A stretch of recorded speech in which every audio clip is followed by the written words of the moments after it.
So Joe, you met recently with like Datuk Haris from FGV, and Yep. the way you chose to open your story struck out to me because you mentioned his lanyard. It's such a small thing, right? So he mentioned the words on his lanyard and how like the word like integrity fell on the nape of his neck and how it all spelled pride. Did you ask him about it, or he actually volunteered told it? us. He volunteered the information. Why was it so important? I mean, We asked about integrity, you see. So he's making a statement with that actually. that FG, the things These are that, values you should have. which he feels that at the moment FGV has forgotten. He didn't say it in so many words, but he does say that if there was integrity before, better due diligence would have been done.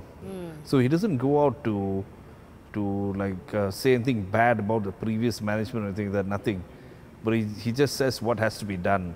In that sense, he's very professional, you know. Well, he is a professional manager. He worked with SIAM. It's pretty impressive, actually.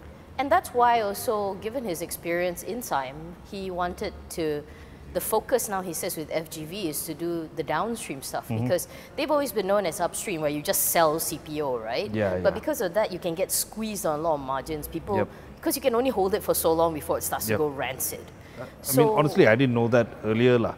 I've okay. never covered plantations, but from what he said, then yeah, it makes sense, you know. Yeah, so moving downstream, he says that that's going to be a big strategy for them. You can make them money, basically. I mean, you look at his KPIs, share price, how does that work? If you make more money, share price should go up. Yeah. So he's very bottom line centric. Even the cost cutting measures he talks about. Oh yeah, he reduced yeah, the cost from like 1.8 to 1.5. to 1.5, below 1.5, what he says. Yeah. So that itself is quite a feat. But even with all the measures that he's putting in place, he does mention very importantly, and going back to the whole thing about the lanyard, right, is that the people there need to be on board. They have seen so many management changes in the past few years. They're gone, but they stay. How will he sort of get their mojo back? He uses that exact word, actually, mojo. I mean, you have to trust your leader. Okay. It's like he charts the direction for you, and you always, what he says basically is everybody wants to be associated with success. So the company has to be successful. If it's successful, you're proud to say you work in FGV. He gave us this example when he was in Proton. Sometimes the guys, when they had the problem with the windows and all that, you can't bring it up and all the power windows, It was a joke, yeah. Yeah, so the guys who work in Proton, they wear a jacket over their Proton attire, They don't want to be associated with the company. He said that when he was working there, he went through it.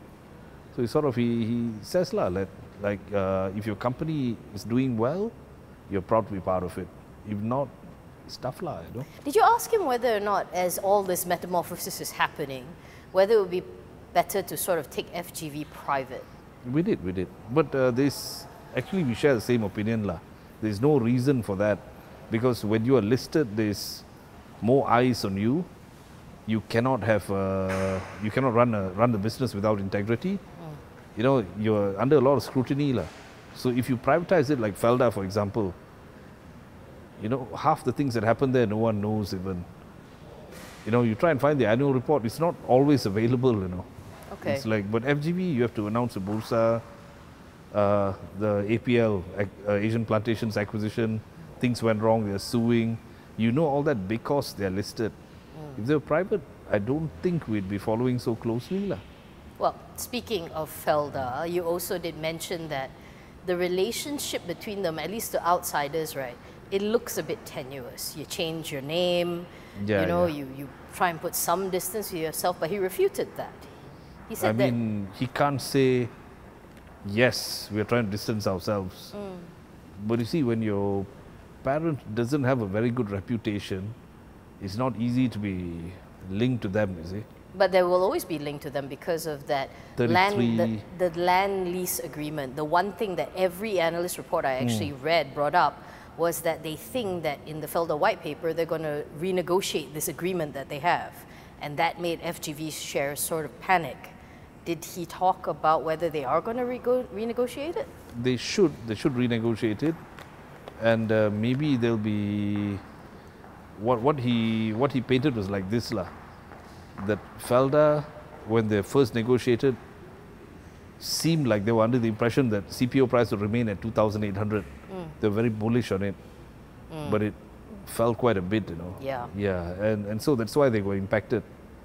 And they're talking about cancelling it, the LLA, taking back the lands. That's a lot of money. They don't have that money, you know. You've got to pay compensation. And like what he pointed out, they spent 300 million for the past 7 years, replanting 15,000 hectares every year. So that itself is 2.1 billion. You know, and they have to go on replanting till 2026. 2026, I think, yeah. So it's like you've got to pay a lot of money, and you've got to take the people back. You know, so can Felder actually do it? You know, that's why there's a lot of talk. But if, you know, it's like private companies, they can say anything they want. Right? There's no one will question anything. So can you really, you know, cancel the LLA?